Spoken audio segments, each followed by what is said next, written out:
அனைவருக்குமே வணக்கம்.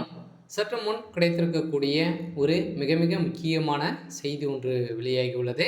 சற்று முன் அடுத்தடுத்து சிக்கலில் செந்தில் பாலாஜி 4000 கோடி ஊழல், அண்ணாமலை அதிரடி, இது மாதிரி வந்து செய்திகள் வந்து வெளியாகிருக்கு. ஸோ இப்போ வந்து பார்த்தீங்கன்னா அண்ணாமலை அவர்கள் வந்து லண்டன்லேருந்து பார்த்தீங்கன்னா வந்த உடனே செந்தில் பாலாஜி அவர்கள் வந்து பார்த்தீங்கன்னா கடுமையான விமர்சனங்கள் வந்து செய்த ஒரு நிலையில் தான் வந்து பார்த்தீங்கன்னா இப்போ செந்தில் பாலாஜி அவர்களுக்கும் அண்ணாமலை அவர்களுக்கும் இடையே வந்து பார்த்தீங்கன்னா உச்சக்கட்ட மோதல் வந்து நடைபெற்று வரும் நிலையில் தான் இப்போ அண்ணாமலை அவர்கள் வந்து பார்த்தீங்கன்னா வெளியிட்ட ஆதாரத்தால் தான் இப்போ செந்தில் பாலாஜியுடைய ஒட்டுமொத்த கதையை முடிக்கக்கூடிய அளவுக்கு இப்போ வந்து பார்த்தீங்கன்னா அடுத்தடுத்த சிக்கலில் வந்து செந்தில் பாலாஜி அவர்கள் வந்து சிக்கியிருக்காரு. ஸோ இதை பற்றி தான் இந்த வீடியோவில் நாம் வந்து முழுமையாக பார்க்க போகிறோம். ஸோ அதுக்கு முன்னாடி நம்ம சேனலுக்கு வந்து இப்போ தான் நீங்கள் வந்து முதல் முறையாக வந்திருக்கீங்க அப்படின்னா மறக்காமல் நம்மளுடைய சேனலை வந்து சப்ஸ்கிரைப் பண்ணி சப்போர்ட் பண்ணுங்கள். ஸோ வாங்க வீடியோக்குள்ளே போகலாம். ஸோ வந்து பார்த்தீங்கன்னா அடுத்தடுத்து சிக்கலில் சிக்க போகிறார் அப்படின்ற மாதிரி வந்து பார்த்தீங்கன்னா செந்தில் பாலாஜி அவர்கள் வந்து அண்ணாமலை அவர்கள் வந்து பார்த்தீங்கன்னா விமர்சனங்கள் வந்து செய்து வந்தார் இல்லையா. ஸோ இப்போ வந்து பார்த்தீங்கன்னா மின்சாரத்துறை அமைச்சராகவும் மதுவிலக்குத்துறை அமைச்சராக வந்து இருக்கா இல்லையா. ஸோ இதை தொடர்ந்து இதில் செய்த ஊழல் வந்து பார்த்தீங்கன்னா இப்போ வந்து 2 மாத காலங்கள் தான் வந்து அமைச்சராக பொறுப்பேற்று இருக்குது.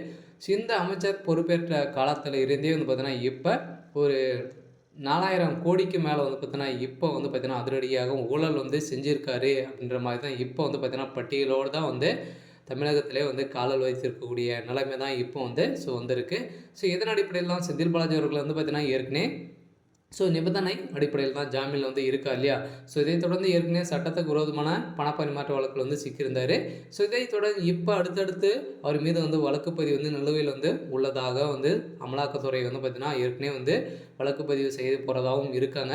இதைத் தொடர்ந்து உச்சநீதிமன்றம் செந்தில் பாலாஜி அவர்களுக்கு வந்து பார்த்தீங்கன்னா போட்டிருக்கக்கூடிய உத்தரவால் இன்று வந்து பார்த்தீங்கன்னா அதிரடியாக செந்தில் பாலாஜியுடைய வழக்கில் ஒட்டுமொத்த கதையை வந்து முடியக்கூடிய அளவுக்கு தான் நீதிமன்றம் வந்து பார்த்தீங்கன்னா தீர்ப்பு வந்து வழங்கியிருக்காங்க. இதனால் கூடிய விரைவில் செந்தில் பாலாஜி அவர்கள் வந்து சிறைக்கு செல்வார் அப்படின்ற மாதிரி தான் வந்து பார்த்தீங்கன்னா அனைவராலுமே பேசப்பட்ட ஒரு நிலையில் திமுகவுக்கு ஒரு மிகப்பெரிய இழப்பாக தான் வந்து இருக்கு இல்லையா. திமுகவுடைய தியாகி மன்னன் அப்படி என்றாலே செந்தில் பாலாஜி அப்படின்ற மாதிரி வந்து பார்த்தீங்கன்னா இப்போ பேசப்பட்டு வரும் நிலையில் தான் செந்தில் பாலாஜி அவர்கள் வந்து ஊழல்வாதியாக பேசப்பட்ட ஒரு நிலையில் இப்போ செந்தில் பாலாஜியுடைய கதை ஒட்டுமொத்தமாக முடிய போகுது. அதுக்கு தகுந்த அனைத்து வேலைகளும் அண்ணாமலை அவர்கள் வந்து செய்து வர்றார் இல்லையா. இப்போ இருவருக்குமே வந்து பார்த்தீங்கன்னா கரூரில் உச்சக்கட்ட மோதல் வந்து நடைபெற்ற ஒரு நிலையில் தான் அடிதடி மோதலோடு வந்து பார்த்தீங்கன்னா இப்போ வந்து முடிச்சிருக்காங்க. இதன் அடிப்படையில் யார் சிறைக்கு வந்து செல்வார் அப்படின்ற மாதிரி வந்து பார்த்தீங்கன்னா அண்ணாமலை அவர்கள் வந்து பார்த்தீங்கன்னா அவருடைய செந்தில் பாலாஜியுடைய அப்பா அம்மா அவர்களை வந்து இழுத்து பேசிய சம்பவத்தினால தான் இப்போ இருவருக்குமே கடும் மோதல்கள் வந்து ஏற்பட்டு வருது.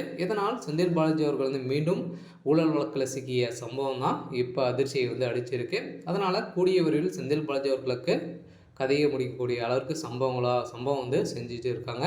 இருந்தாலும் என்ன நடக்க போகுது அப்படின்றத வெயிட் பண்ணி பார்க்கலாம். இது மாதிரி செய்திகளை தெரிஞ்சுக்கணும் அப்படின்னா மறக்காமல் நம்மளுடைய சேனலை சப்ஸ்கிரைப் பண்ணிக்கோங்க. தேங்க்யூ.